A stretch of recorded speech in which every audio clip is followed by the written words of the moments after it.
Bonjour et bienvenue au rapport du USDA pour le mois d'août. On va commencer par le maïs.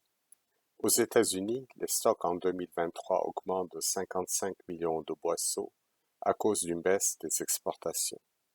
Le rendement baisse de 177,5 boisseaux de l'acre à 175,1 boisseaux de l'acre, ce qui fait que la production baisse de 209 millions de boisseaux pour s'établir à 15,11 milliards de boisseaux, soit une hausse de 10,1% par rapport à l'an passé, et ce serait le deuxième niveau le plus élevé de production jamais atteint depuis 2016.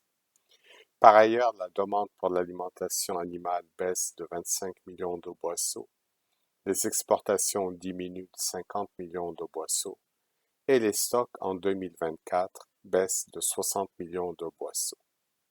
Le prix moyen au producteur augmente de 10 cents pour s'établir à 4,90 $ du boisseau. Pour le soya, les stocks américains en 2023 augmentent très légèrement de 5 millions de boisseaux.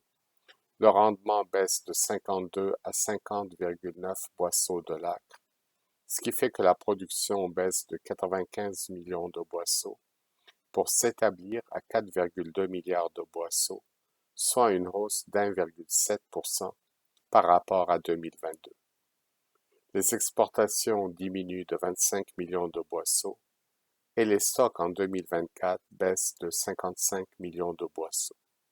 Le prix moyen au producteur augmente de 30 cents pour s'établir à 12,70 $ du boisseau. À l'international maintenant, la production de blé du Canada baisse de 2 millions de tonnes à cause de la sécheresse dans les prairies, d'où une baisse similaire des exportations canadiennes de blé.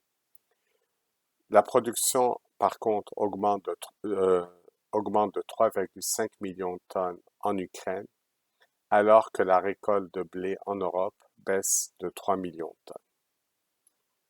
Par ailleurs, les exportations de blé de la Russie augmentent de 500 000 tonnes.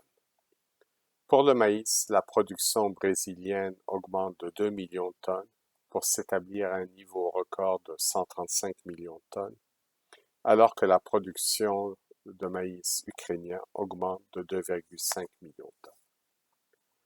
En conclusion, on peut dire donc qu'on a une baisse modérée des rendements du maïs et du soya aux États-Unis et une légère augmentation des prévisions des deux prix. On pourrait donc dire que c'est un rapport modérément haussier. Cependant, d'une part, le marché s'y attendait, d'où le manque de réaction initiale.